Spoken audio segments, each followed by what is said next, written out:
Buenos días, familia Espinal del Bosque. Gracias por estar una vez más en el taller. Hoy está a cargo del taller la licenciada Jessie. Ella, de hecho, tiene muy poco que se integró al staff de la clínica y ella es licenciada en psicología y pues ella va a estar a cargo del taller de hoy. Adelante, Jessie. Hola a todos, gracias por estar aquí otro sábado más, ¿no? Compartiendo temas que son importantes pues para ustedes, para entender más a sus familiares y bueno, es un gusto para mí el estar aquí con ustedes. Y pues bueno, voy a compartir pantalla. Mm, Solo que director no me deja compartir pantalla. A ver si ya. Ujú. Sí, ya. Gracias. ¿Sí se ve? Me dicen si se ve. Sí, Sí. Ok. Pues bueno, eh, pues sí es importante para mí que este tema, sí, porque lo elegí, porque mm, yo quería entender a mis pacientes, sí, y una de las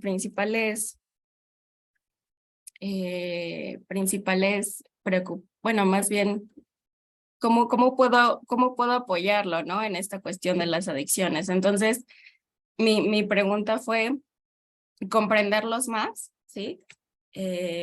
Y entonces hice una investigación, ¿no? Acerca de los estadios del cambio en un paciente con adicciones. Ujú. Bueno, entonces, pues vamos a empezar. Mm,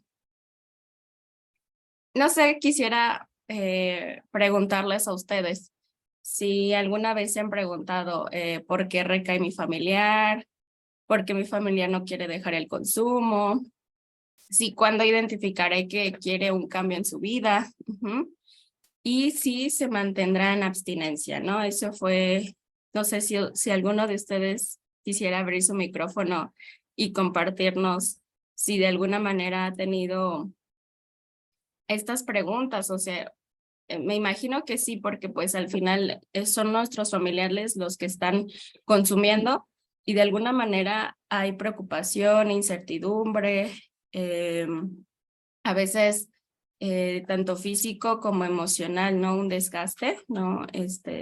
Hasta a veces en áreas también económico, ¿no? También y y nuestras áreas sociales, ¿no? Entonces, sí quisiera que alguien, no sé, comentara algo acerca de lo que yo pregunto aquí en estas preguntas y si ustedes se lo han hecho o de qué manera lo han sobrellevado. Ujú. No sé si alguien quiera compartir algo. Ajá, sí, Claudia. Sí, buenos días a todos. Sí, bueno, yo soy familiar, tengo dos, de Valentín y de Paco. Y sí, digo, todos aquí, la verdad, mi hermana, mi mamá, mi hermano, otros de mis hermanos, sí hemos tenido, pues todas esas preguntas nos las hacíamos, ¿no? Por ejemplo, que Paco a la semana luego recayó y dijimos, pero ¿en qué fallamos? O sea, incluso todavía mi mamá, ¿no? O sea, dice, sería por esto, por lo otro, por aquello, ¿no? O sea, ella misma dice, o sea, tuve culpa en esto, ¿no? Ujú. Y la verdad a veces no sabes cómo reaccionar porque uno como hijo, por ejemplo, yo lo digo, dicen, pues es que ustedes no siguieron o sea, por ejemplo, a mamá o papá, no es que no siguieron las reglas, es que no, o sea, con ellos hay que aplicar el amor duro, no hay que ser como pues, muy condescendientes de que sientes feo, pobrecito, ¿no? O sea, no.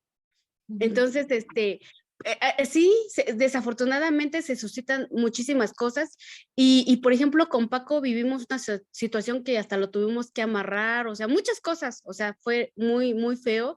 Y sí, te quedas con eso, ¿no? con con esa tristeza, como con esa culpa, porque dices, pues, ¿para qué llegar a esa situación, no? O sea, ¿por qué no quieres salir? ¿Qué es lo que nos está pasando? ¿Qué es lo que, o sea, cómo poderlo ayudar, no? Entonces, pues sí es lo que nos ha pasado a nosotros, por ejemplo, con él, Valentín, digo, ya había estado en otros, igual también recayó, ahorita pues ahí va, no sabemos, ¿no? Ojalá y no recaiga, pero digo, estamos tratando de no hacer cometer los mismos errores que con Paco, por ejemplo. Entonces, pues ojalá y nos funcione, ¿no? Ok, sí, sí, Claudia, claro, es como esta parte, ¿no? De qué hicimos mal, ¿no? Porque qué estamos haciendo, que no ha funcionado, ¿no? O quizás esta parte de qué pasó, ¿no? Ahorita ustedes han estado aprendiendo, alguien más quiere, pero sí, Claudia, muchas gracias por compartir su experiencia Sí, y de nada. muchas gracias. ¿Alguien quería comentar algo más? Creo que abrieron su micrófono o no, o no, ¿verdad? Entonces, bueno, como comentaba Claudia, ¿no? Esta situación de, pues realmente, ¿qué podemos hacer, pues, ¿no? Ante todo esto, ¿cómo podemos, sí son preguntas que constantemente, pues, uno se las hace porque al final es nuestra familiar, ¿no? Y es importante para nosotros. Entonces, recordemos, yo puse se mantendrá en abstinencia porque como tal, recordemos que es una enfermedad. Sí, que es una enfermedad que se va tratando, sí, y que toda la vida es como cualquier otra enfermedad, ¿no? Como la diabetes, ¿no? Se trata y se va controlando y manejando. Y bueno, entonces vamos a empezar con el tema. ¿Alguien más quiere compartir o...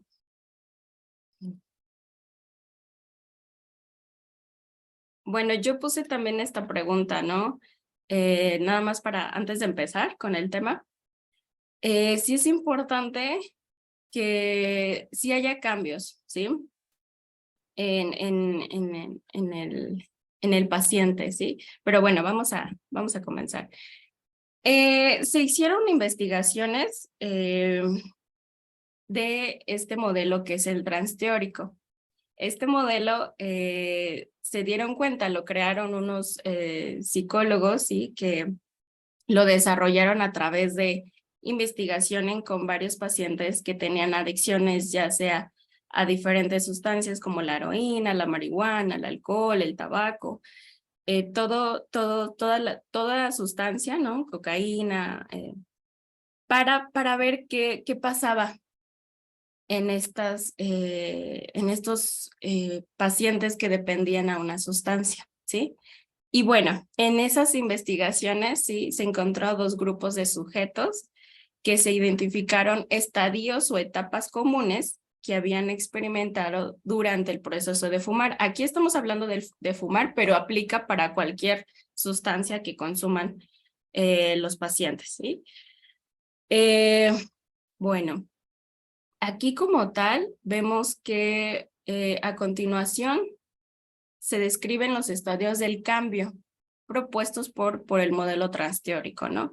Entonces, estos autores identificaron que había estadios, ¿sí? Y que esos estadios iban pasando los usuarios a una que tenían una dependencia, ¿sí? Entonces, el primero de ellos fue el precontemplación, así lo llamaron ellos. En este estadio, los usuarios no se plantean modificar su conducta.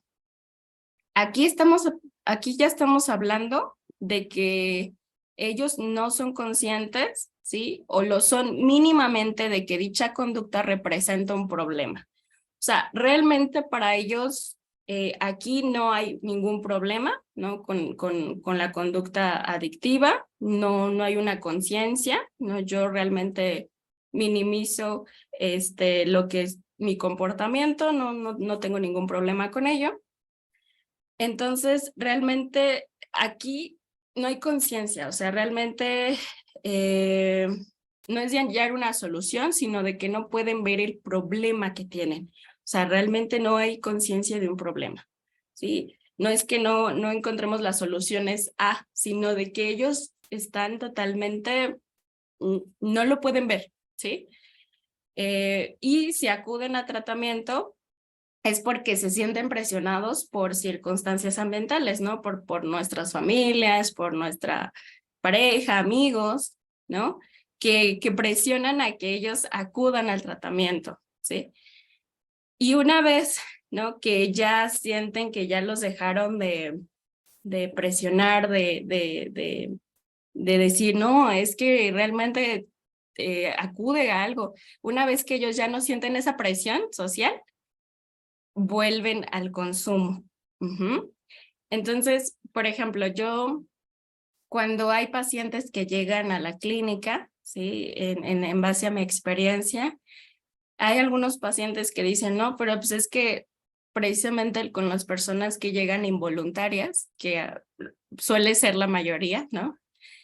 Pero sin embargo ellos no se dan cuenta de que hay un problema con la conducta con la sustancia, que ellos sí dicen, es que yo no vine por mi propia voluntad, ¿no? Me trajeron y me obligaron, ¿no? A estar aquí. Y están como, es que dicen, yo hago esto, ¿y cómo me pueden decir a mí, ¿no? Que yo tengo un problema con la sustancia, ¿no? Cuando yo no tengo ningún problema, ¿sí? Entonces, este es el primer estadio. Sí es importante que ustedes vayan comprendiendo bien los estadios para que podamos ir avanzando en el tema. De este estadio, ¿tienen alguna duda o vamos bien?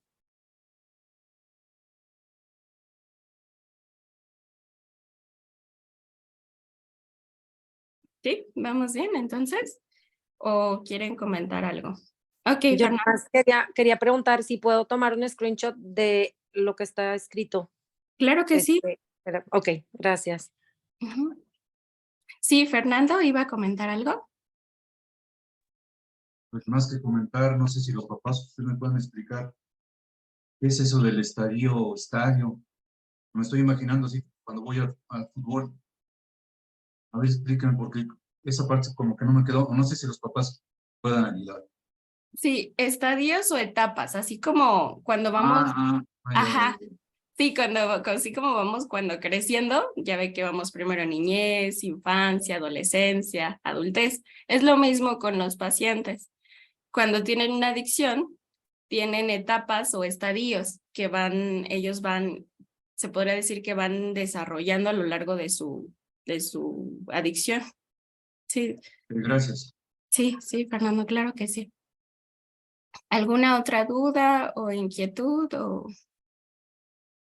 Sí es importante que nosotros comprendamos que los pacientes o los usuarios se tienen que dar cuenta que hay un problema, ¿sí? Entonces, eso ya es importante, pero en este estadio no hay como ningún problema en su conducta, con la sustancia, y pues no, aunque acudan a una ayuda, si ellos no se dan cuenta, no son conscientes, van a volver a consumir, ¿no? Aún a pesar de que hayan estado en algún tratamiento, ¿sí? Entonces sí es importante eso. Bueno, vamos al siguiente, que es contemplación. Es el segundo estadio, ¿sí? En este estadio los usuarios son conscientes de que existe un problema. Sí, ahí ya hay una conciencia de que existe un problema, ¿sí? Y están considerando seriamente la posibilidad de cambiar. O sea, aquí es, bueno, sí estoy como considerando, ¿sí? Pero todavía no han desarrollado un compromiso firme de cambio. O sea, simplemente su actitud es ambivalente, o sea, dejo la sustancia, no la dejo, sí tengo un problema, pero pues, sin embargo, ellos se encuentran más abiertos a la información sobre su comportamiento adictivo. No, un ejemplo sería que quizás tuvieron alguna consecuencia, ¿sí? No sé, respecto al consumo, por ejemplo, un accidente automovilístico, no un ejemplo, ¿no? Entonces ellos dicen, no, pues sí tengo un problema, sí, tuve un accidente automovilístico. Sin embargo, pues aún no existe esta actitud de, pues voy a continuar en el consumo, ¿no? Sin embargo, me abro a lo que me digan, me abro a escuchar, ¿sí? Me abro a escuchar. Y entonces, pues sería en este estadio donde ellos ya están más abiertos a escuchar lo que los otros les dicen, ¿no? Y ya hay una conciencia, aquí ya vemos que están considerando la posibilidad, ¿no? De cambiar.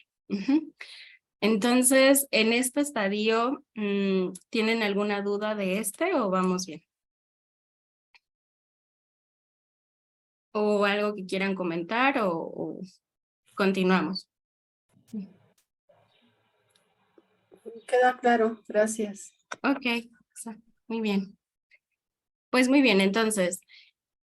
Y finalmente, bueno, el siguiente estadio, lo denominaron en un principio determinación, ¿sí? Refiriéndose al estadio de preparación. Este estadio se caracteriza, ¿sí? Por ser la etapa en la que el usuario toma la decisión y se compromete a abandonar su conducta adictiva. Aquí ya vemos que el usuario ya, por eso esta parte de tomar decisiones es muy importante. Aquí ya son conscientes de que hay un problema en su vida, hay un problema con la conducta adictiva, hay un problema con la cuestión de la dependencia a la sustancia. Sin embargo, aquí hacen unos pequeños cambios, ¿sí?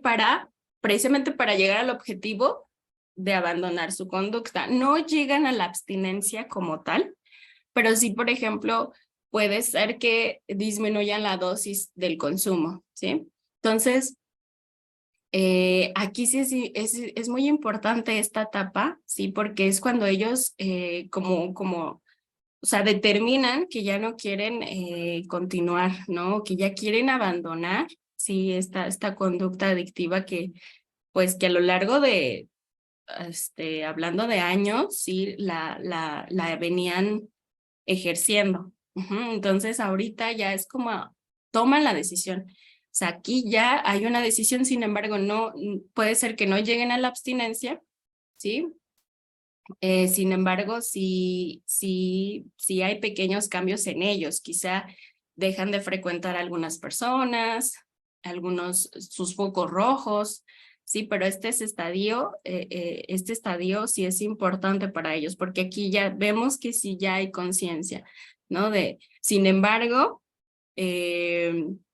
van haciéndolo poco a poco, ¿sí? Van realizando cambios, ¿sí? En todo lo que tiene que ver con su estilo de vida. ¿Vamos bien hasta aquí? Bueno. Sí. Ok, entonces la siguiente es la de acción, ¿sí? Se trata de la etapa en la que el usuario cambia su conducta y su estilo de vida. Aquí en esta etapa requiere un importante compromiso, además de una considerable dedicación de tiempo y energía. O sea, realmente ellos tienen cambios a nivel de conducta, ¿sí? Que se notan, se ven. Por ejemplo, yo en una terapia grupal, en una ocasión les pregunté, ¿no? A ver, díganme, prográmenme su día, no sé, un lunes, días festivos, ¿no? Y lo que hacían allá afuera, ¿no? Y fines de semana. Entonces, los usuarios, algunos participaron y me dijeron, no, pues yo lo que hacía era consumir todo el día, ¿sí? Y luego uno de los usuarios comentó, consumía todo el día y buscaba más dinero para seguir comprando la droga y entonces ese era como mi día, ¿no? Así era mi día y yo me la vivía realmente así, no trabajaba y lo que era, hasta llegó a comentar que llegó a robar, ¿sí? Para tener dinero y comprar más droga.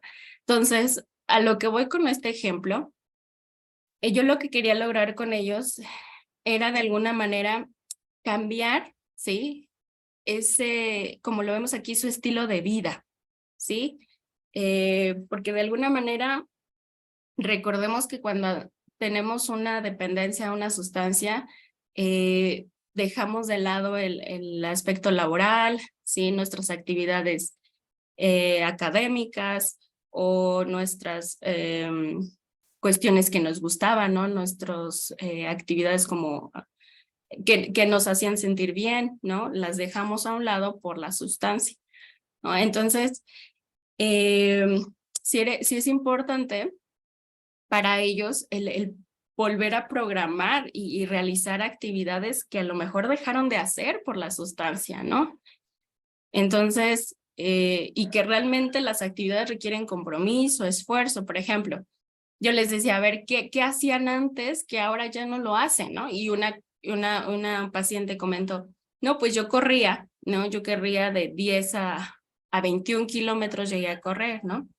Entonces, y yo le decía, ok, entonces, y lo dejé de hacer por la sustancia. Entonces, aquí en esta etapa, sí es muy importante que ellos cambien su estilo de vida, su identidad también, porque muchas veces la sustancia forma parte de ellos y ellos crean su identidad en base a las relaciones que tienen y en general al consumo, ¿no? Entonces, sí es importante en esta etapa donde vemos cambios, vemos muchos cambios en ellos, vemos realmente que ellos ya se comprometieron, ya hay un compromiso de que quieren dejar a un lado la sustancia, ¿no? Y bueno, esta es en esta etapa, la de acción.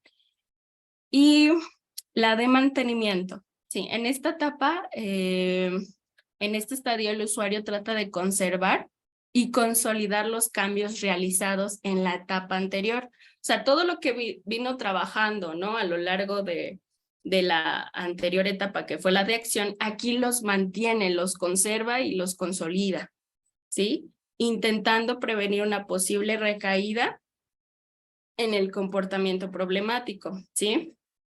Aquí no es de que no consiste en una ausencia de cambios, sino en una continuación de lo que llevaban, o sea, de los cambios que ya llevaban, aquí los mantienen, ¿sí? Por ejemplo, esto lo vemos en los consejeros, en los padrinos, que realmente ellos se mantienen, ¿sí? Y por eso van festejando, ¿no?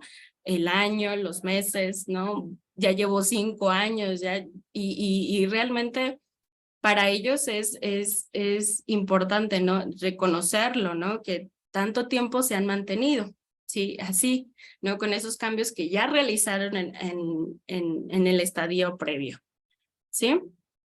Pues bueno, entonces, ok, a ver, me regresé, ajá. Ahora les voy a comentar que esta investigación, ¿sí? Se vio, ¿sí? Que un porcentaje, dependiendo en qué estadio estaban los usuarios, cuánto de ellos permanecían por ejemplo, en este caso, sin fumar, ¿no? Vieron, ¿no? Que el grado del éxito alcanzado después del tratamiento se relaciona significativamente con el estadio en el que se encontraban los sujetos previamente, ¿sí? Informaron que solo el 22% de los fumadores que se encontraban en este estadio precontemplativo, recordemos que el precontemplativo no hay conciencia de que tengo un problema. Solamente el 22%, ¿sí? Se permanecía sin fumar a los 6 meses del seguimiento. O sea, después de su tratamiento, de 6 meses de seguimiento, solo el 22% hablemos de 22 sobre 100, ¿sí? Realmente es muy poco los fumadores que dejaron el tabaco, ¿no? Y después en el estadio de contemplación, que ahí hay una ambivalencia. Recordemos que en el contemplación quiero dejar el consumo, pero me abro la información, Aquí solamente el 44 de ellos, ¿sí? Permanecía sin fumar.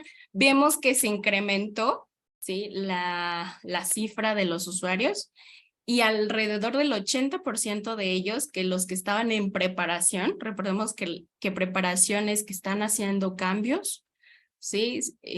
No fumaba al cabo de los 6 meses, o sea, un porcentaje más alto, ¿sí? Que estaba en ese estadio, no fumaba al cabo de 6 meses. Entonces, sí es importante en qué estadio veamos a nuestros familiares, ¿no? No sé si alguien ya identificó en qué estadio esté su familiar o con esto que acabamos de concluir, bueno, de comentar. ¿Alguien quiere participar o...?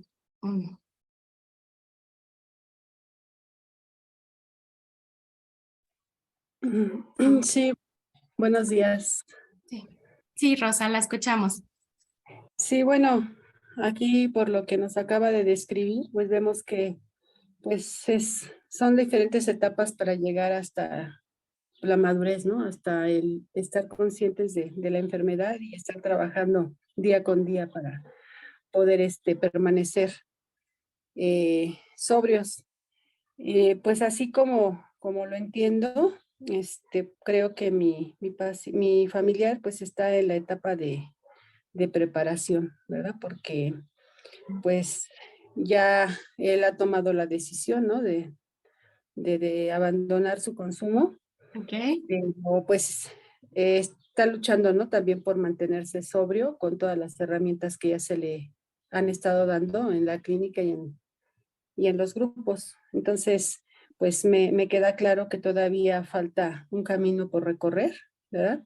Para llegar hasta lo que es, bueno, incluso pensaría que en la acción, ¿verdad? Porque ya se están tomando acciones, entonces está entre ya, preparación, la acción, pero todavía falta, ¿no?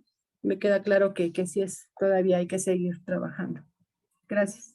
Sí, señora Rosa, muchas gracias por compartir y que ya ahorita ya está, afortunadamente se está viendo esos cambios, ¿no? Que necesitamos verlos, ¿sí? Porque son acciones que ellos llevan, ¿no? Y que realmente sí implica para ellos mucho esfuerzo, mucho tiempo y compromiso por parte de ellos. Bueno, entonces, aquí creo que comentaba Rafael, quiere decir que si nuestro familiar está en una etapa más consciente, receptiva, su tratamiento va a ser más efectivo. Sí, Rafael, justamente, sí. Sí, totalmente. O sea, cuando ya tenemos esta etapa de que haya una conciencia, que ellos realmente quieren abandonar esa conducta, exactamente, van a estar más abiertos, más receptivos, con más atención, ¿no? A lo que están aprendiendo, ¿no? A lo que estamos viendo en terapias grupales. Entonces, sí, totalmente. No sé si quedó aclarado ese punto, Rafael, o bueno, ok, Sí, gracias. sí, a usted. Bueno, entonces, ahora les iba a comentar que se dieron cuenta estos investigadores que no es un proceso lineal. Lo ideal es que fuera lineal, ¿no? Que ellos pasaran etapas por etapas, pero no es así. Ellos, es un fenómeno raro que ellos vieron en la conducta adictiva y que en un conocido estudio se informó un amplio abanico de terapias. Bueno, las terapias, estamos hablando de las terapias con las que trabajamos con los pacientes. Sí, entre el 60 y el 80% de los alcohólicos de usuarios de heroína recaía después del tratamiento. Sí, ¿por qué? Porque va a haber recaídas. Aunque mi familiar esté en la etapa de acción, en que ya veo cambios en su estilo de vida, en las relaciones las que frecuenta, para modificar su adicción no se mantiene exitosamente sus logros en el primer intento. O sea, ellos sí es importante saber esto porque entre los fumadores, por ejemplo, ¿no? Se ha observado una media de 3 a 4 intentos, ¿sí? Para llegar a un mantenimiento a largo plazo. O sea, 3 o 4 recaídas aproximadamente antes de llegar a mantenerse en abstinencia, ¿sí? Entonces, esto es lo que pasa en la conducta adictiva, que a pesar de que ellos ya vayan en estadios antes, avanzados o en esta etapa de acción, de preparación, tienen recaídas, ¿sí? Y ocurre muy frecuentemente cuando intentan modificar y cesar sus conductas. Entonces, sí es importante que nosotros estemos conscientes de esto, que ellos van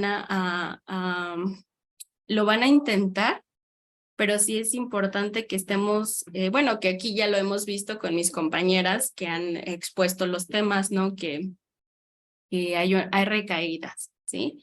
Ahora, sí es importante que se sepa que ustedes realmente lo han visto también, ¿no? En sus pacientes, en sus familias, en sus familiares. A ver. No sé. Aquí está. Bueno, entonces, ¿por qué la recaída ocurre, no? Aquí, la recaída ocurre cuando las estrategias de cambio utilizadas fracasan en estabilizar al individuo en los estadios de acción y mantenimiento, provocando una vuelta a estadios previos. Ahorita explico bien cómo es de que regresan a estadios previos, ¿no? No quiere decir que vuelvan a esta parte de que no tengo nada, no tengo un problema con la sustancia. Ya no son los mismos, ¿sí? Por ejemplo, ¿no? Sugiriendo que la mayoría de los sujetos recae, ni evoluciona en círculos, ni regresa de nuevo comenzó. En cada ciclo, a través de los estadios, se puede aprender de los errores e intentar algo diferente la siguiente vez. Entonces, sí es importante que nosotros veamos a nuestros familiares como personas que pueden aprender de lo que, a ver, ¿qué me pasó, no? ¿Por qué recaí? Sí es importante que ellos van modificando o van avanzando los estadios, pero ellos tienen que aprender de eso, ¿sí? De qué pasó, por qué recaí, qué me hizo falta, ¿sí? Para que entonces volví a caer, si no, ¿sí me explico? O sea, sí es como esta parte donde no vuelven a esta parte donde no tengo un problema, no vuelven a ese estadio. Simplemente es como otra vez no hay compromiso de ellos, otra vez no hay cambios por parte de ellos, vuelven al consumo. Sí, pero sí es importante que ellos ya no están como en un inicio estaban. No sé si me estoy explicando. Entonces, por ejemplo, ¿no? En esta investigación indica que la mayoría de los sujetos recaía el 85% de los fumadores estando en los estadios contemplativo o la preparación, ¿sí? Entonces, sí es importante que ellos vayan a ir aprendiendo qué pasó, por qué recaí, qué es lo que me hizo falta hacer. Entonces, pero no es que regresan a lo mismo. Por ejemplo, un paciente me comentaba, es que yo ya llevaba un año, yo ya iba a cumplir un año, me dijo, ¿no? Y recaí una semana antes, ¿sí? De cumplir un año, ¿no? Entonces, después obviamente volvió a la clínica, ¿sí? Y entonces él decía, no, pues yo no sé, iba todo bien, ¿no? Él iba ya casi un año, ¿sí? En abstinencia y entonces recae, ¿no? Entonces, pero sí es importante que ellos vayan aprendiendo qué es lo que está pasando, ¿no? O sea, ¿por qué llegué otra vez al consumo?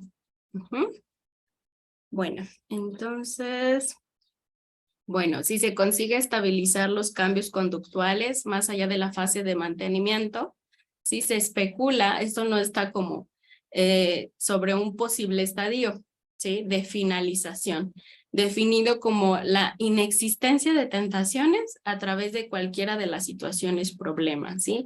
Recordemos que para nuestros usuarios, sí genera, ¿no? En ellos esta tentación por el consumo, ¿no? Esta parte de que ellos se sienten bien, ¿no? Consumiendo y que... Entonces, en este estadio, ¿no? Se especula que sí existe esta parte donde ellos ya no les genera esa tentación por volver. Yo le preguntaba a un padrino, de hecho, una vez nos reunimos y entonces él me decía, estábamos festejando ya en diciembre y llevamos como una de las psicólogas llevó una botella, sí, pero no de alcohol, sino como de sidra, algo así. Y él decía, no, de hecho ni se me antoja, ¿no? Entonces, ¿cómo es de que realmente ya no les... el padrino mismo ya no quiso, no dijo él mismo, no se me antoja, ¿no? Realmente. Entonces, es decir, la absoluta extinción de la conducta adictiva sin la necesidad de la utilización de los procesos de cambio para el mantenimiento de los nuevos patrones de comportamiento. Entonces, aquí vemos que ya ellos se mantienen, ¿no? En el comportamiento en el que estaban, ¿no? Que estaban realizando para mantenerse en sobriedad. Bueno, aquí vemos este círculo, sí, que vamos viendo todas las etapas, los estadios, precontemplación, contemplación, sí, nos vamos al de preparación, al de acción, al de mantenimiento y recaída, sí, la recaída ya puede ser en la etapa contemplativa o en la etapa de preparación.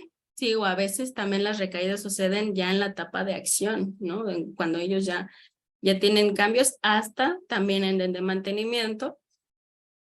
Entonces ya lo vemos como aquí en el diagrama.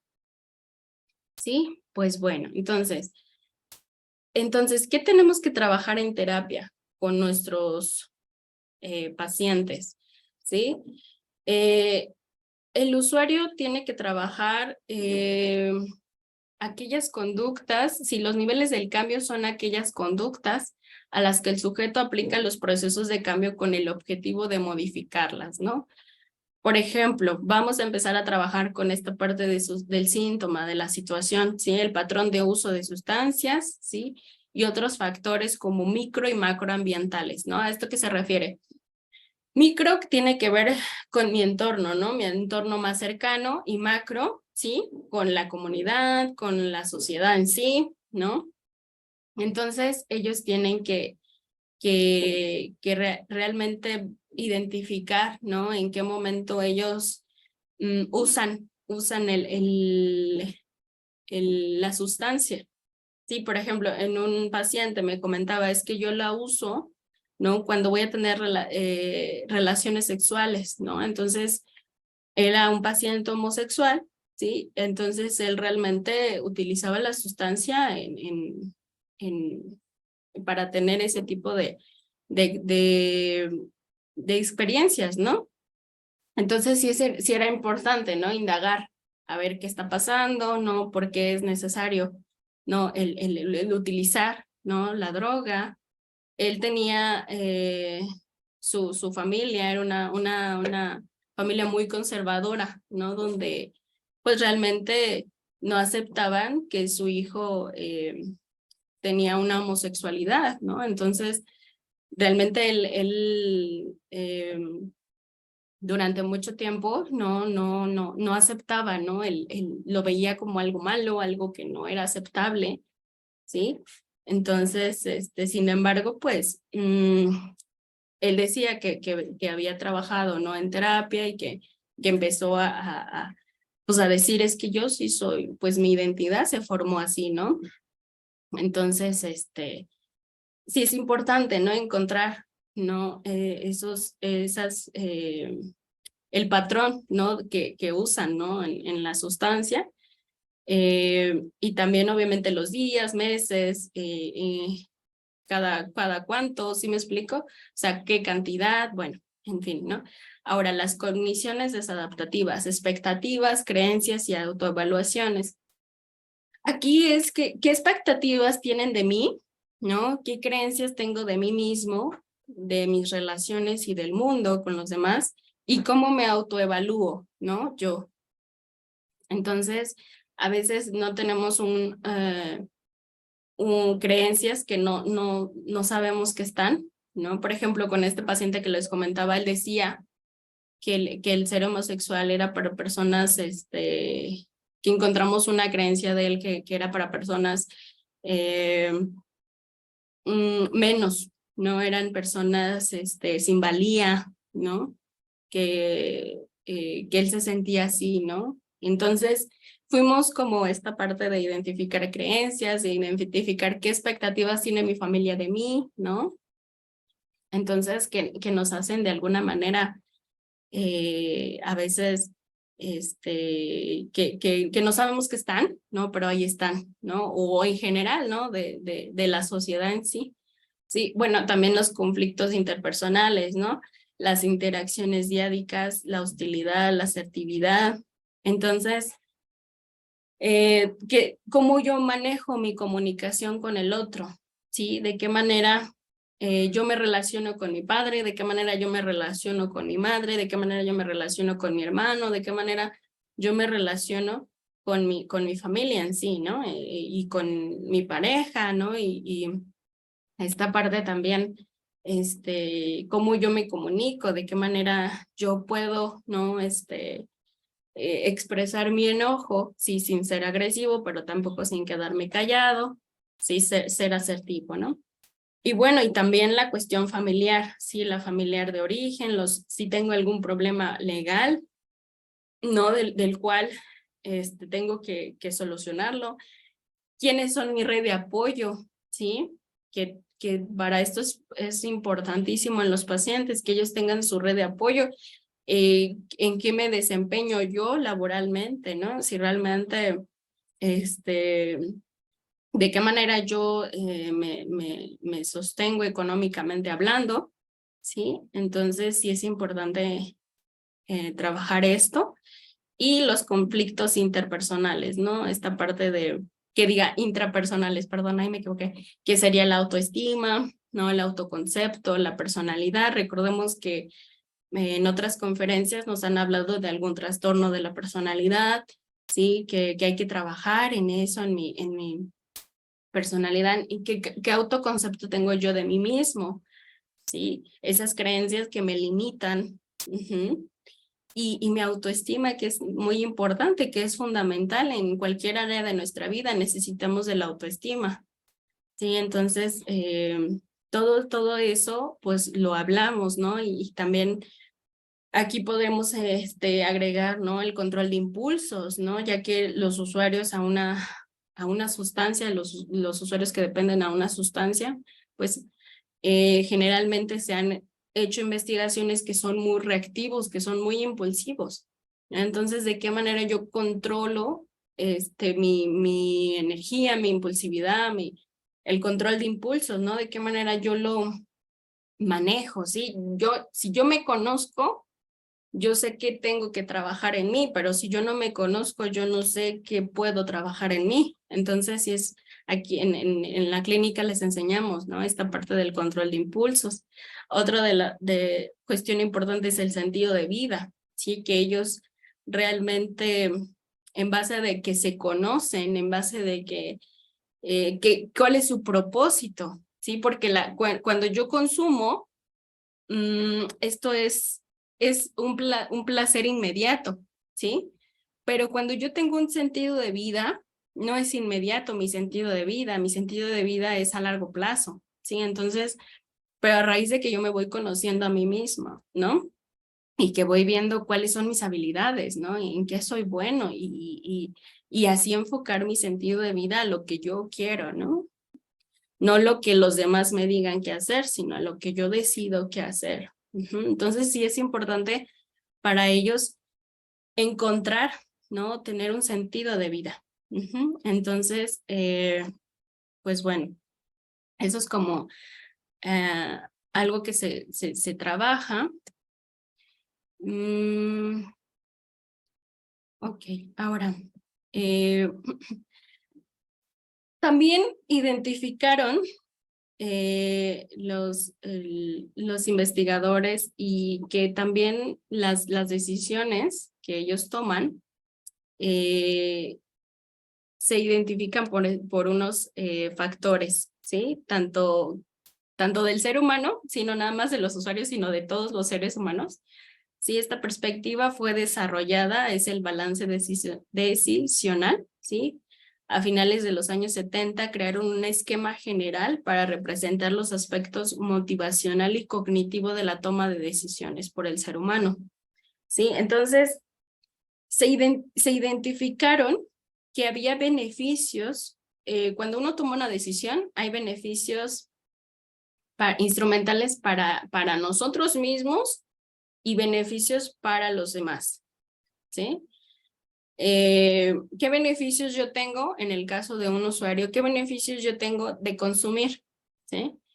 Yo, por ejemplo, en una terapia grupal les manejo, a ver, díganme sus ventajas, ¿sí? Sus desventajas de consumir, sus ventajas y sus desventajas de consumir, sus ventajas de no consumir y sus desventajas de no consumir, ¿no? O sea, ¿por qué? Para que ellos realmente tomen conciencia, ¿no? De que hay, porque ellos saben, ¿no? Qué beneficios o qué efectos tiene la droga en ellos. Eso está muy claro, que ellos saben, pero sí es importante que ellos también vean que tienen desventajas, ¿no? Y que hay costes, ¿no? Para uno mismo y costes para los demás, ¿no? Del consumo, ¿no? También hay una aprobación por parte de los demás y también hay una aprobación por parte de mí mismo, ¿sí? Igual, desaprobación por parte de uno mismo y desaprobación por parte de los demás. Yo puse estas imágenes, ¿no? Porque ¿qué tanto yo me apruebo, ¿no? Como en el señor que tiene su espejo, ¿qué tanto yo me apruebo al consumir, ¿no? ¿Qué tanto me aprueban mis amigos cuando consumo, ¿no? Porque recordemos que el consumo es interpersonal, es social. Ellos no dijeron, yo voy a probar esta droga, ¿no? Fue algo que invitaron, que quisieron experimentar por ciertas personas que tenían a su alrededor, ¿no? Esto es algo que se genera así o que se fue dando de alguna manera por mis relaciones, ¿sí? Entonces, ¿qué tanto me aprueban, no? Mi conducta, ¿qué tanto aprueban que yo consuma, no? Alcohol o alguna otra droga. ¿Y qué tanto yo me apruebo, sí? Al hacerlo. Sí, porque aparte de la sociedad, ¿no? Estos anuncios que nos dicen, ¿no? Pues tú eres popular y exitoso, ¿no? Consumiendo y salen copas y entonces el cigarro es como para las personas que son muy populares y entonces, ¿no? Es como también esos mensajes que nos van dando, ¿no? En la sociedad, ¿no? En la televisión, en los lugares a los que estamos en nuestro entorno, vamos, ¿no? Entonces, de alguna manera, tenemos, ¿no? Esas aprobaciones, ¿no? Por parte de los demás. Ahora, la imagen del me gusta, ¿no? ¿A quién no le gusta, ¿no? Que le pongan en su Facebook algo que publicó, un me gusta, ¿no? O sea, porque es como, o sea, somos seres sociales y siempre lo vamos a hacer. Entonces, de alguna manera nos agrada el que los demás tomen atención de lo que nosotros hacemos o comuniquemos a través del otro, ¿no? Entonces, para ellos todo eso, sí, para los usuarios, para nosotros en general, es como vamos tomando decisiones. Entonces, sí es importante que veamos, ¿no? Cómo es la toma de decisiones, ¿sí? En cuestión del consumo y de otras situaciones, ¿no? Entonces, ahorita, por ejemplo, está de moda los estados de WhatsApp y de Instagram, y entonces, pues uno se siente bien cuando lo ven los demás, ¿no? Entonces, ¿cómo es como nos vamos construyendo, ¿no? y cómo vamos tomando esas decisiones. Ujú. Ok, bueno. Entonces, aquí ya vemos que hay pros y contras de la conducta problema, ¿sí? Por ejemplo, en el estadio precontemplativo existen más pros. Recordemos que el precontemplativo no hay conciencia que tengo un problema con la sustancia, ¿ok? Entonces, hay más pros que contras de dejar el consumo. Ujú. Y en el contrario, en el de contemplación, cuando ya veo que sí hay un problema, pero estoy en esta cuestión ambivalente de que lo quiero dejar, pero no lo dejo, se igualan los pros y los contras de consumir, ¿sí? Aquí pueden estar en equilibrio. Ujú. Y la mayoría suele permanecer largo tiempo en el estadio de contemplación, o sea, de que sí tengo mis contras del consumo, pero también tengo mis ventajas y también tengo mis desventajas y puedo pasarme la mayor parte del tiempo aquí, ¿no? En este estadio, ¿no? Donde generalmente ellos están. Ahora, en el estadio de preparación, donde hay cambios ya conductuales, ya hay un compromiso, ¿sí? La percepción de los contras, o sea, los contras, supera la de los pros. O sea, yo no tengo, o sea, tengo más desventajas de consumir que ventajas, ¿sí? Cuando ya hay cambios, ¿sí? Ahora, en el estadio de acción, ¿sí? Los contras se mantienen más altos que los pros, ¿sí? Entonces, aquí, por ejemplo, recordemos que el de acciones ya hay muchos cambios conductuales, ya hay mucho esfuerzo, mucho tiempo, y aquí ya es como, no, tengo más contras, o sea, que más contras de seguir así que más beneficios, ¿no? De seguir en el consumo. Y en el de mantenimiento, pues es obviamente todo lo contrario. Ellos se mantienen porque no le ven ningún beneficio al consumo. Ujú. Ahora también hay un balance, ¿no? De tener un cambio más saludable y adaptativo, ¿sí? Y entonces aquí vemos que el principio denominado débil de la precontemplación a la acción, ¿sí? Es que recordemos que cuando nosotros dejamos el consumo, pues estoy me siento mejor conmigo mismo, me siento más, pues sí, o sea, con mejor salud, ¿no? Porque al final recordemos que la sustancia va directamente al organismo, al cerebro, ¿sí? Y entonces, pues obviamente ellos ahí empiezan a ver, ¿no? Que aquí en el de precontemplación a la acción, sí hay más contras de la conducta, ¿no? Cuando yo digo, no, pues realmente no me beneficia nada mi salud, ¿no? El seguir consumiendo, ¿no? Entonces sí veo más contras que beneficios, ¿no? Bueno. Ok. Ahora, otro punto importante que encontraron los investigadores fue la autoeficacia que cada persona tiene, ¿sí? Es definida como un proceso cognitivo de evaluaciones o apreciaciones percibidas, ¿sí? Que las personas hacen sobre su competencia para realizar una tarea. O sea, yo qué tanto soy competente, ¿sí? Dependiendo la cuestión que se me presente en mi vida. O sea, yo evalúo, ¿no? Por ejemplo, yo evalúo, tengo que realizar esto. Y yo asimismo me evalúo, ¿sí? ¿Puedo hacerlo o no puedo hacerlo? ¿Sí? ¿Soy capaz o no me siento capaz? ¿Sí? Entonces, la percepción de la eficacia influye en que ellos elijan, ¿sí? De que realmente se haga un esfuerzo, ¿sí?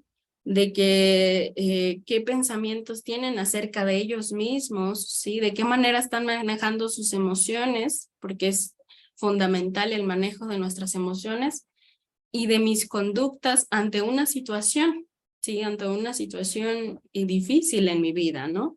O de importancia, ¿sí? Entonces, yo qué tanto soy competente, ¿sí? En percibir esta situación. O sea, qué tanto yo sé que puedo hacerlo, ¿no? Con mi esfuerzo, con los pensamientos que me están, que se me están presentando, ¿no? Por eso sí es importante el autoconocimiento, ¿no? Que cada uno se conozca a sí mismo. Entonces, sí es importante para ellos esta parte, ¿no? Las expectativas de la autoeficacia ante situaciones evocadoras de tentación y deseo han sido subrayadas como mediadoras esenciales para la recuperación de las adicciones. ¿Qué quiero decir con esto? Que ante una situación de deseo por consumir, ¿sí?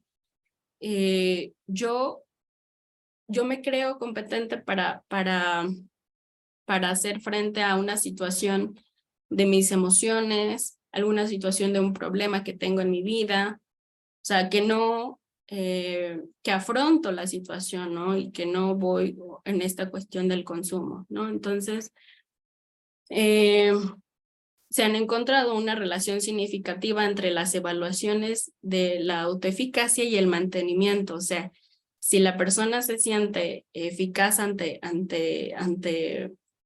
prevenir una recaída y si sigue realizando, yendo a sus juntas de AA, y yendo a consulta médica, y yendo con la psiquiatra, y yendo con la psicóloga, sí me explico, o sea, si él continúa así, pues obviamente vamos a abandonar, ¿no? El consumo, ¿sí?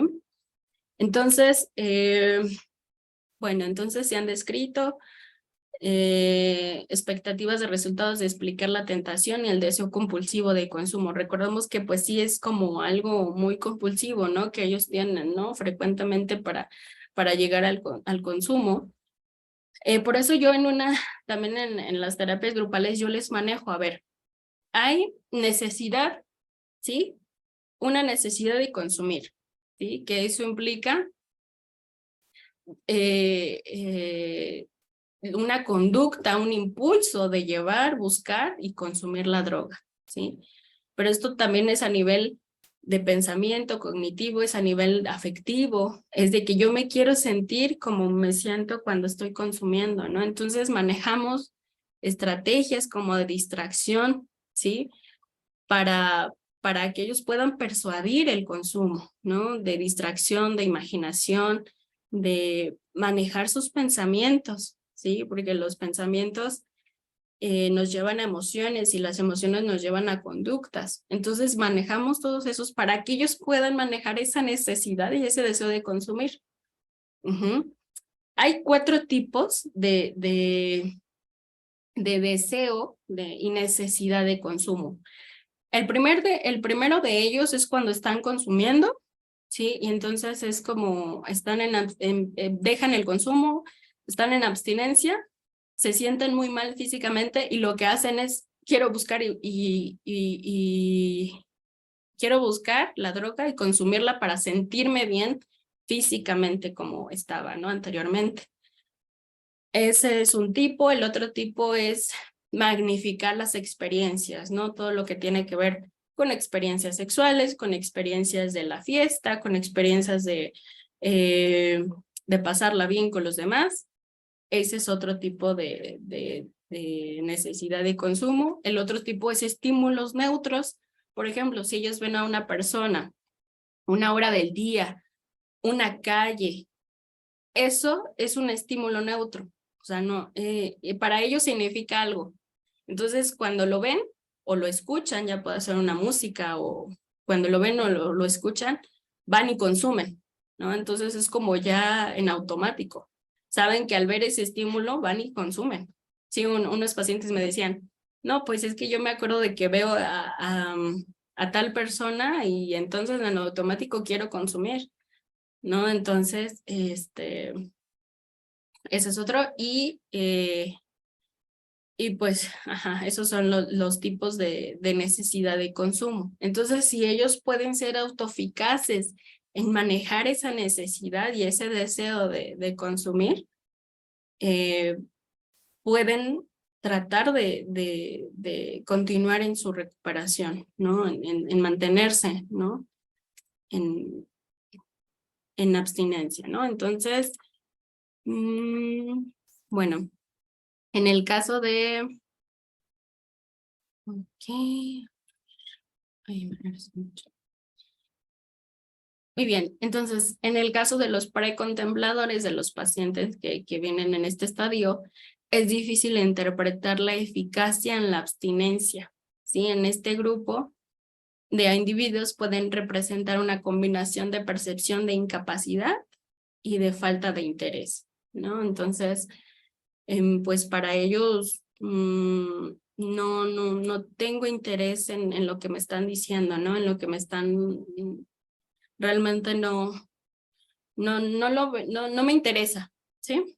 En este estadio, ¿no? Y siento que no puedo dejar el consumo, ¿no? También como esta percepción, ¿no? Porque al final es lo que ellos se perciben de sí mismos, ¿no? Entonces, pues bueno. ¿Hasta ahorita vamos bien? ¿O quieren comentar algo? No, por ahora todo bien, gracias. Ok, bueno. Muy bien. Entonces, en el estadio de precontemplación existe un amplio... ok, aquí vemos que hay una baja autoeficacia, o sea, como vimos anteriormente, donde ellos sienten que no pueden, y una alta intensidad de la tentación, ¿no? Es como, sí, es mucho su deseo de consumir, ¿no? Entonces, y a los estadios de contemplación, ¿no? Existe un cierto equilibrio entre sí soy eficaz, ¿no? Pero pues también quiero consumir, ¿no? O sea, como que hay los pros y los contras que recordamos, ¿no? Y pues bueno, aquí en el estadio de acción, donde ellos ya tienen cambios conductuales, estilo de vida, sí hay un equilibrio entre la tentación y entre tentación y autoeficacia se pierde, aumenta drásticamente la autoeficacia. Aquí ellos realmente se sienten capaces de manejar la necesidad de consumo, ¿no? En el estadio de acción, sí, la tentación disminuye de forma gradual. O sea, ellos ya como no está anteriormente muy intenso, ¿no? Esta tentación del consumo. Ahora, en el estadio de acción, los individuos son más capaces de evaluar directamente su capacidad. O sea, si yo evalúo qué tanto tengo mi capacidad para manejarlo, ¿sí? Ante eventuales situaciones de recaída. O sea, sí, yo sé mis focos rojos, sí, pero aún a pesar yo tengo la capacidad de que puedo manejarlo y de que si recaigo, sé por qué recaí, ¿no? Que ellos van aprendiendo. ¿Sí? Entonces, en el estadio de mantenimiento, se invierte absolutamente el patrón de la precontemplación, ¿sí? La tentación disminuye al mínimo, ¿sí? Mientras que la autoeficacia alcanza su punto máximo, ¿no? O sea, realmente ellos sí, no hay una tentación en cuando están en mantenimiento. Y son, pues, se creen capaces de manejarlo. Y pues bueno, por eso vemos a los padrinos que pues por muchos años pues van, ¿no? Se mantienen así, ¿no? Ahora, los procesos de cambio, ¿sí? Se definieron como aquellas actividades abiertas o encubiertas en las que los individuos se implican para modificar sentimientos, pensamientos, conductas o relaciones interpersonales relativos a conductas o estilo de vida problemáticos. Sí, aquí ya yo modifico, ¿no? Mi manera de, más bien, trato de manejar mis emociones, ¿sí? Trato de manejar mis pensamientos respecto al consumo, ¿no? Mis conductas, ¿sí? Las relaciones que tengo a mi alrededor, ¿no? O sea, sí son fundamentales, ¿sí? Y el estilo de vida que tengo. Entonces, vemos que ellos pasan por estos procesos de cambio. aumenta su conciencia, ¿sí? Ellos se abren, ¿no? A esta parte de la información, ¿sí? Recordamos que en el estadio contemplativo ellos están abiertos a la información, ¿sí? Entonces, y que también tengo beneficios de dejar mi consumo. O sea, ahí ya hay una conciencia, ¿sí? También esto lo podemos ver en el estadio de acción, cuando ellos ya tienen cambios conductuales, están viendo que tienen beneficios de dejar el consumo. Y también ven, ¿no? Que hay una valoración afectiva del impacto, ¿sí? De la conducta adictiva en su autoconcepto y sus valores, ¿sí? Y en el reconocimiento, ellos reconocen que hay una mejoría que representa para su vida. O sea, sí reconocen que realmente ellos mejoran, ¿sí? Cuando ellos están consumiendo. No se dan cuenta, ¿no? Que sí hay una mejoría, ¿no? El abandonar el consumo, ¿sí? Y esta parte de su autoconcepto, ¿no? De cómo ellos se valoran a sí mismos, cómo ellos se ven ahora, ¿no? Y también hacen conciencia del impacto sobre el comportamiento interpersonal y sobre las personas significativas para ellos en su vida, ¿no?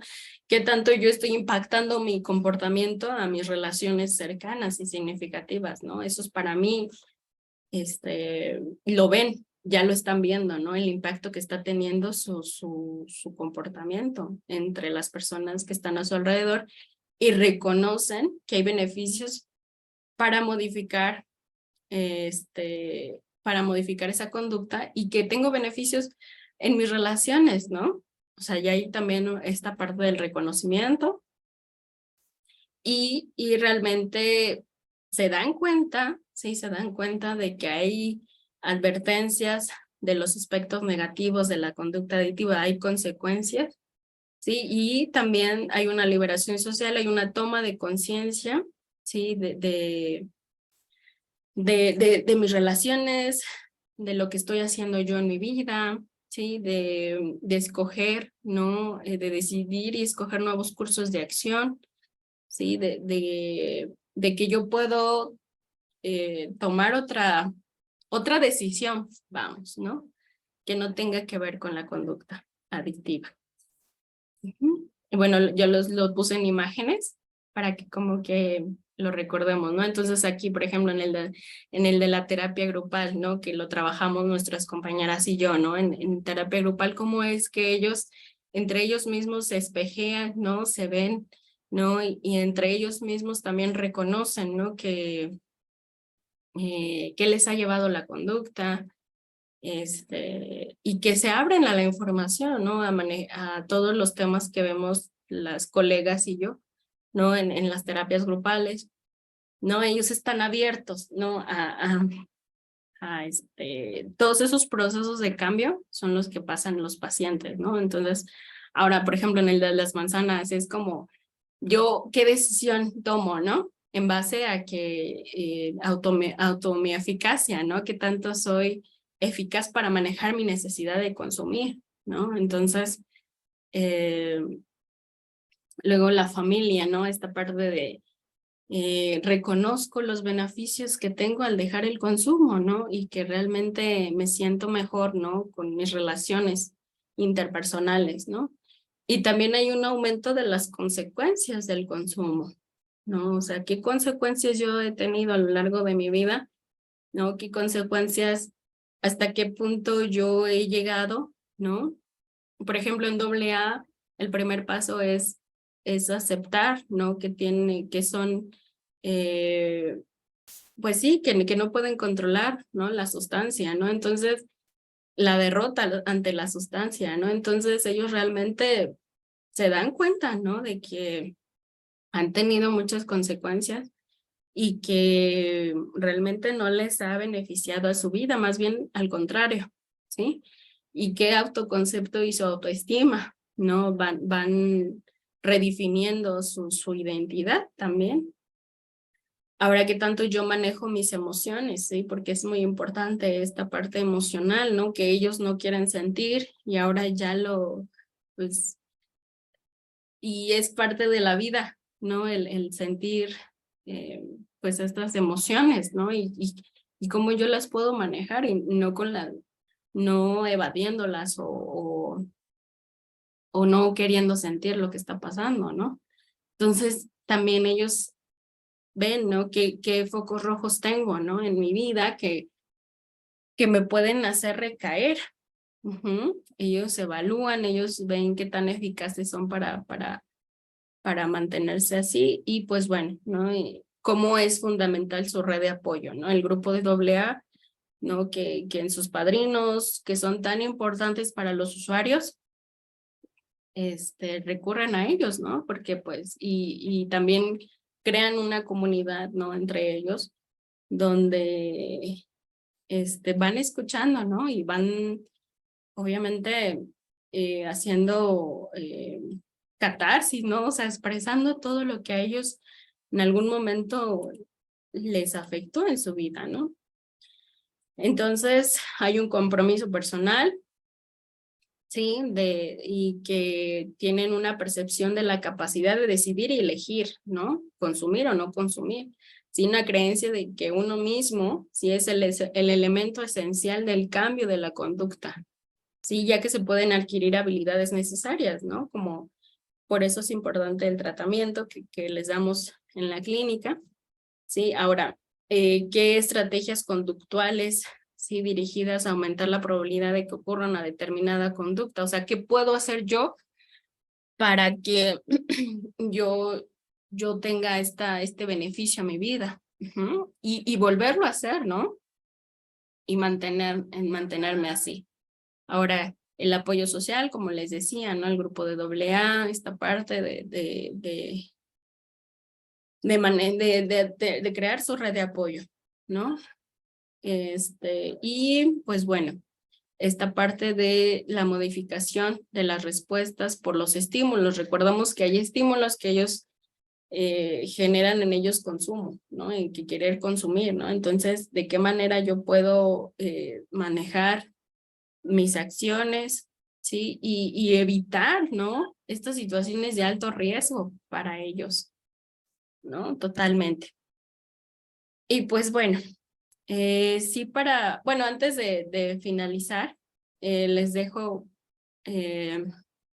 algo que encontré que creo que espero que les pueda ayudar a ustedes, ¿sí? Cuando una conducta se cree que está en conflicto con objetivos personales importantes, tales como la propia salud, el éxito, la felicidad familiar o una autoimagen positiva, el cambio ocurrirá con cierta probabilidad, ¿sí? O sea, si yo veo que mis objetivos personales, ¿no? Mi salud, mi éxito, mi felicidad, mi autoimagen, ¿sí?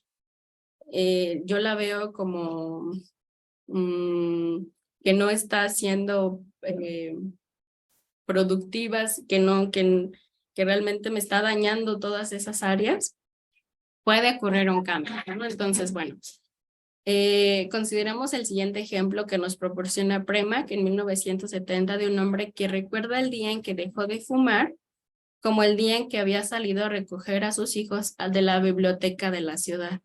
Ese día fue sorprendido por una tormenta cuando llegó ahí. En ese momento empezó a buscar en sus bolsillos, encontrándose con un problema que le era bastante familiar. Se había quedado sin tabaco.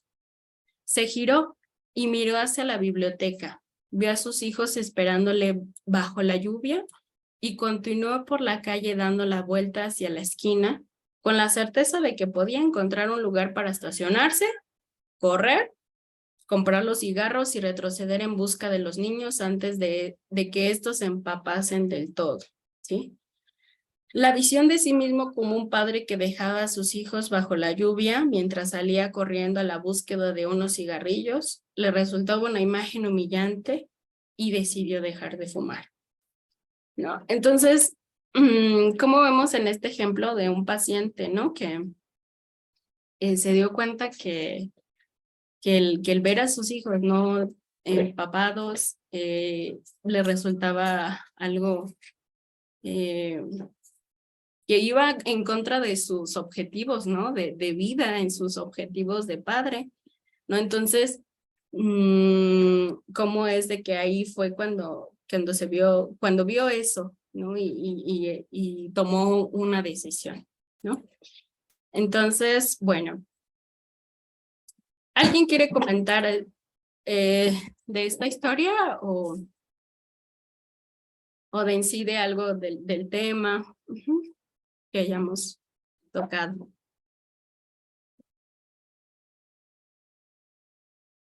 Bueno, en relación a esa historia, no sé si me escucho. Sí, Fernando. Ok. Gracias.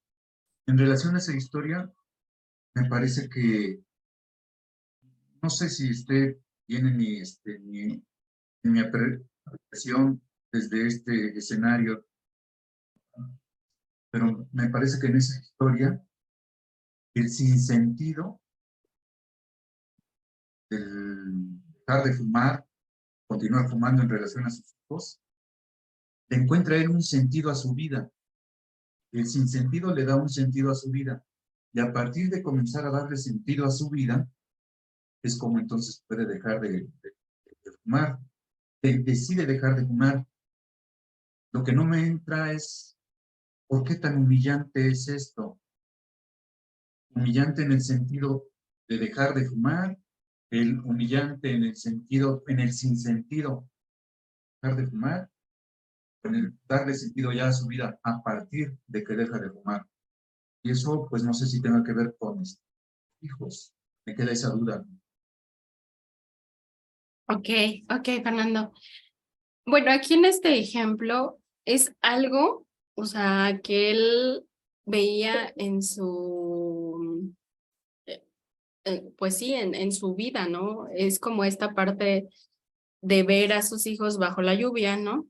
Esta parte es como yo puedo dejar algo que es importante para mí por el cigarro. No es como prácticamente, no sé si va enfocada a su pregunta esa o más enfocado a, más que nada es algo que él quiere, ¿sí?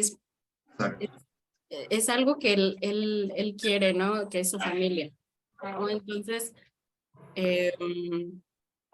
por eso es que se ve a sí mismo como diciendo, ¿cómo puedo hacerlo yo esto? O sea, aquí no vemos que para el cambio alguien le dijo, oye, es que tienes que dejar de consumir, ¿eh? O sea, no. Para este paciente fue que él mismo se dio cuenta, ¿sí? Que él mismo se dio cuenta de que lo que estaba haciendo no era lo adecuado para sus hijos. Sí, Fernando, sí voy a contestar su pregunta o... ¿Puedo participar? Sí, Rosa. Adelante. Sí, bueno, yo entiendo que él se vio en dos disyuntivas en ese momento. Él tenía una necesidad por su adicción, una necesidad imperiosa de ir por los cigarrillos, porque quizás pensó, si voy por los niños y me regreso sin cigarrillos, voy a padecer, ¿no? Porque no tengo ahí a la mano, está lloviendo, y en qué otro momento los puedo conseguir. Pero también él se vio, o sea, por eso dice que él contempló la imagen, por ejemplo, de él yendo, o sea, tomando la decisión de ir por los cigarrillos y dejar que sus hijos se mojaran.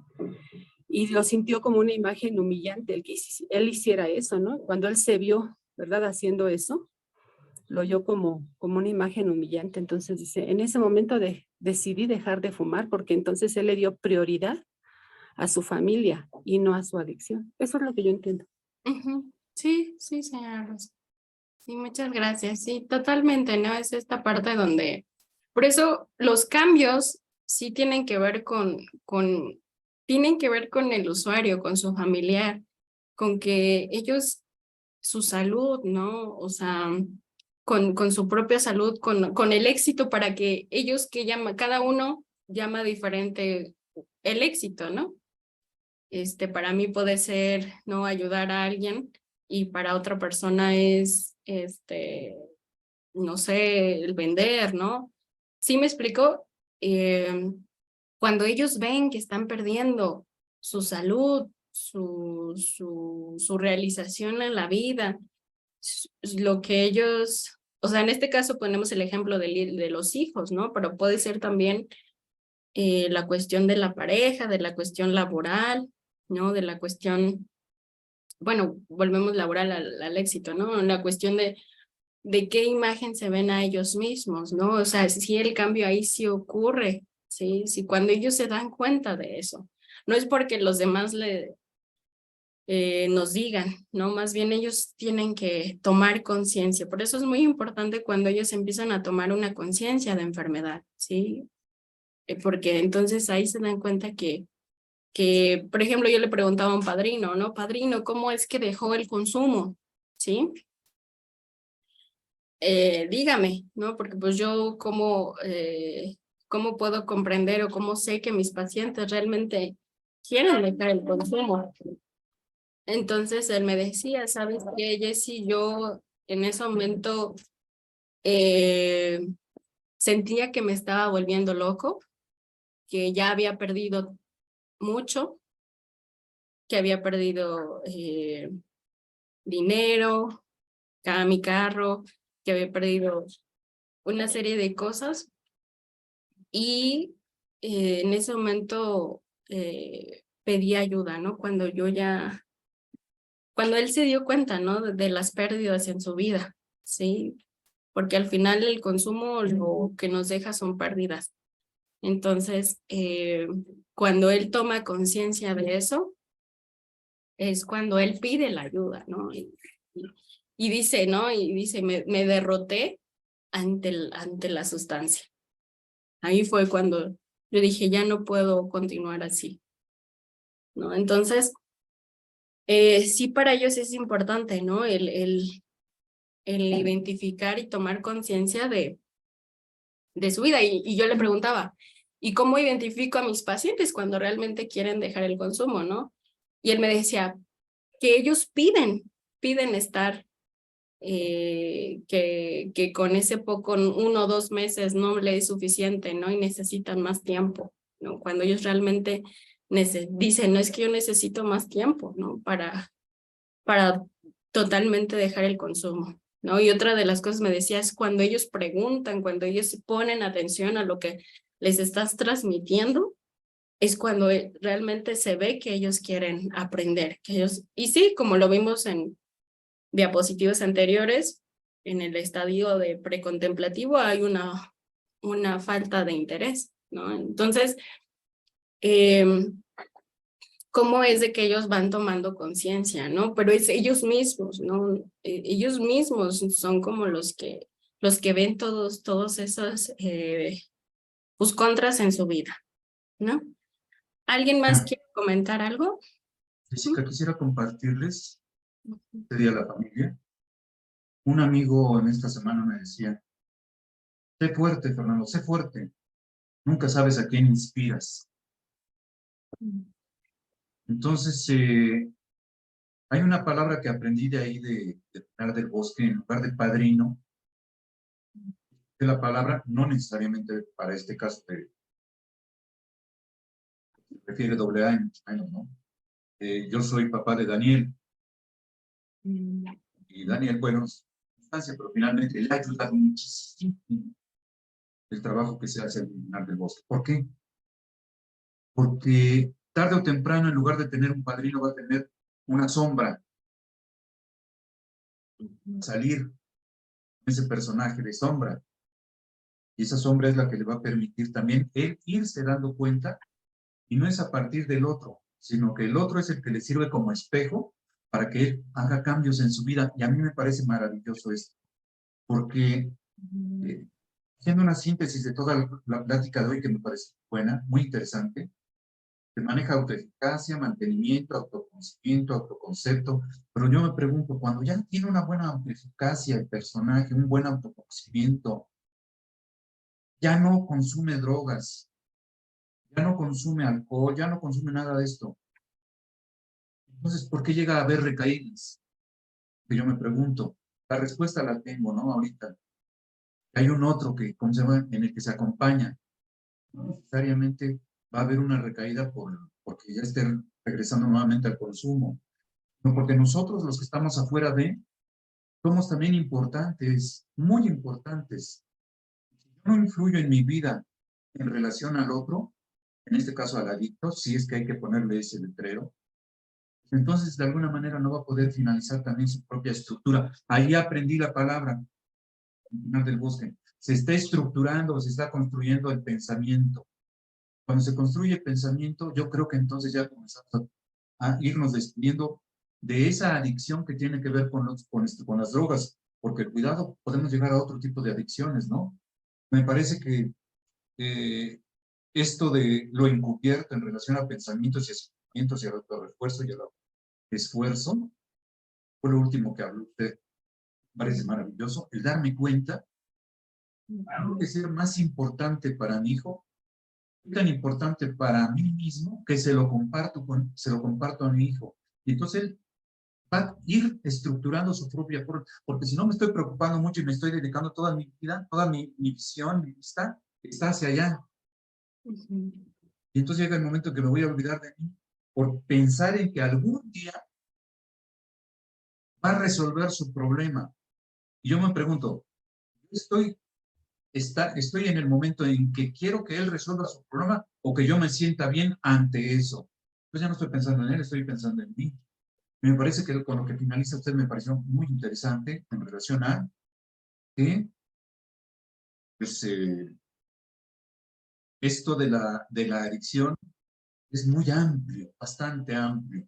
Lo he aprendido mucho en este tiempo que he estado en Pinar del Bosque, he aprendido muchas cosas. Y es tan amplio que si me quedo únicamente con el alcohol, con el cigarro, con los estudiantes y con todo este tipo de cosas, me voy a quedar muy cortito. Yo creo que la adicción es mucho más allá de todo esto. Y entonces a partir de allí, entonces sí puedo tener recaídas yo, ¿eh? No necesariamente mi familiar.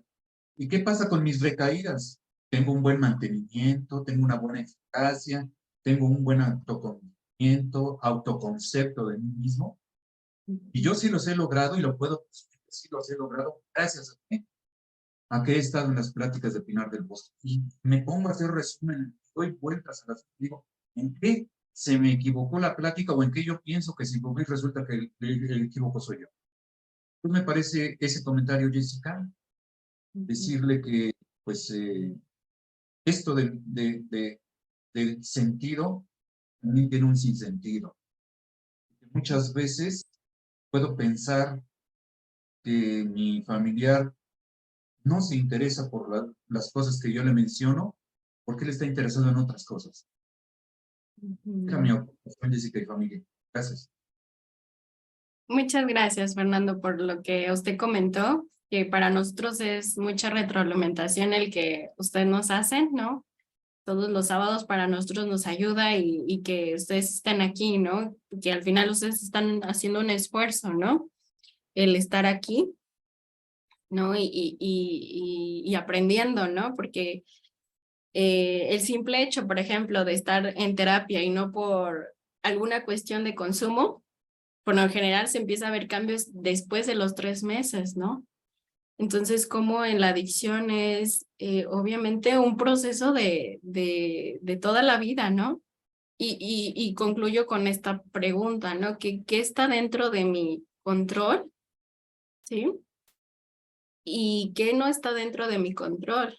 ¿No? Entonces, sí es importante ustedes que yo pueda trabajar lo mío, ¿sí? En terapia, en sesión, y que también pueda, y que también entender que mi familiar está en un proceso también, en un proceso de vida, ¿no? Entonces sí es importante que yo como familia, que yo puedo hacer, ¿no? Y que está dentro de mí, ¿sí? Dentro mi conducta, mis pensamientos, mis emociones. Y que no depende de mí, ¿no? Que depende de mi familia, de mi familiar, sí, de mi familiar, ¿no? Entonces, yo sí les invitaría a que pues ustedes a lo mejor compartan su experiencia, ¿no? Si es que quieren compartirla en este momento, o no, o sea, lo hice con el objetivo de que ustedes también han vivido situaciones, ¿no? Que también suelen ser parecidas a las de otras familias, ¿no? Que sí me explico que entre ustedes como que también se, se escuchen y digan, ah, pues no soy el único que vivió esto, ¿no? Porque pues generalmente dicen, es que yo, pero realmente llegamos a la conclusión donde todos hemos pasado por situaciones similares, no iguales, pero similares, ¿no? Entonces, no sé quién quiera compartir su experiencia, quién se quiera abrir, ¿no? En esta cuestión, porque también creo que es importante nosotros a veces desahogarnos, ¿no? Porque pues sí es algo importante, ¿no? Que se tiene que hacer obviamente en terapia, cada quien en uno en el espacio privado, pero sí a lo mejor compartir algunos su experiencia, ¿no? Que sería bueno para que a lo mejor otra familia pues también escuche y diga, ah, pues también me pareció algo, ¿no? Y hice esto, ¿no? O sea, ¿qué hice yo en este momento que me funcionó con mi familia o yo que he trabajado en terapia que yo lo pueda compartir a otra persona que le pueda ayudar, ¿no? No sé si quieran comentar.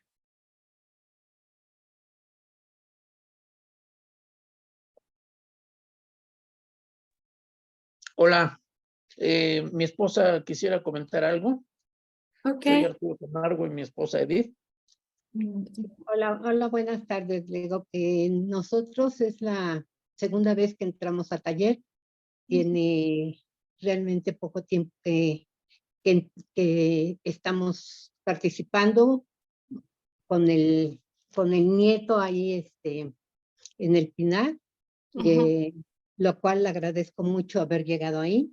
Es importante la plática que diste porque me fue llevando a través de la vida de mi nieto, ¿sí? Bueno, en general de toda la familia, ¿no? Y muchas veces nos negamos a ver o aceptar los cambios que hay en ellos desde, pues muy pequeños, ¿no? Desde muy pequeños.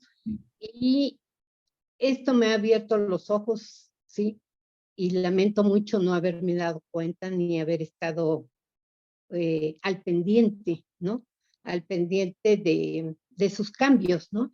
Yo mucho se lo achacaba a que leía mucho, entonces sabía mucho y no le interesaba lo que yo le platicaba porque decía, ay, ya, tú y tus ideas, ¿no? Y solamente con personas más, como más, de más conocimientos elevados, ¿sí? Se entendía, ¿no? Y ahora me doy cuenta que, pues que él empezó muy chico. Y yo creo que yo me cerré, ¿sí? A ver esos cambios en él. Me cerré y pues ahora estamos sufriendo las consecuencias de no estar más al pendiente de saber todo lo que aprendí el día de hoy. ¿Sí? Muchas gracias. Muchas gracias, Arturo y su esposa, ¿no? Esta parte donde... ¿Cuál es su nombre? Edith. Ah, Edith, sí, muchas gracias, Edith y Arturo. El comentar su experiencia, ¿no? Que ha sido, que ahorita ya lo ve, ¿no? Que ahorita ya lo está viendo. Y creo que eso es lo importante, señora Edith, que ahorita usted lo vio, ¿no? Por eso es importante que tomemos esa conciencia, ¿no? De que nosotros que está dentro de mi control y que no lo está, ¿no? Y que ahora ya lo comprende más a su nieto, ¿no? Esta parte de comprenderlo más, ¿no? Porque pues muchas veces no tenemos este conocimiento, ¿no? Y no nacemos sabiendo, ¿no? Entonces, y qué bueno, qué bueno. Muchas gracias, señora Edith y Arturo. Gracias a ti. Gracias. ¿Alguien más quiere comentar algo?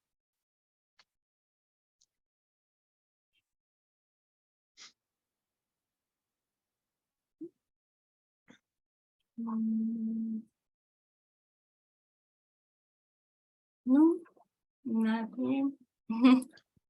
Me tocó los dos. Bueno, si no hay ya más preguntas, Jessy, para ir cerrando, porque ya estamos sobre el tiempo, ya nos pasamos. Ok, sí, director, pues bueno. Familia, si no hay nada más que preguntar o agregar. Yo quisiera nada más agregar, Jessy, Ajá. si tuvieras algo de bibliografía, porque veo aquí en lo que presentaste algunos nombres de algún autor y la fecha o algo así, pero no tiene el nombre del libro, del folleto, del artículo que haya presentado, con la idea de ver si se puede conseguir alguna bibliografía que nos ayude a reforzar esto y que pues, nos ayude a poder apoyar más a nuestros familiares que están ahorita en Pinar, ¿no? Claro, claro, señor Arturo. Yo le comparto, no sé si se lo comparto al director y se lo comparto a usted o Si es un quieres, artículo. Ajá, sí. ah, Ok, muy bien. sí. No sé si tuvieras esa bibliografía en alguna página que pudieras presentar ahorita para tomar los datos. Lo tengo en PDF, señor Arturo, son artículos, sí, y es también, ajá, una bibliografía, pero yo se lo comparto al director Ricardo para que Ok. se lo pueda compartir. Que Sí, nos los haga llegar, sí, por favor, le agradeceremos mucho. sí, claro. Gracias. Pues bueno, pues muchas Gracias. gracias a todos por asistir. Gracias a ti, Gracias, Jessica. gracias. Bueno, hasta Gracias. luego. Gracias, bonita tarde a todos. Bueno, familia, pues muchas gracias por estar una vez más en el taller y que tengan un excelente fin de semana. Gracias. Gracias. Igual, bye. Muchas gracias. Gracias a todos. Bye.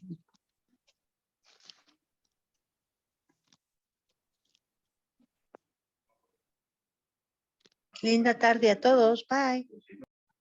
Bye.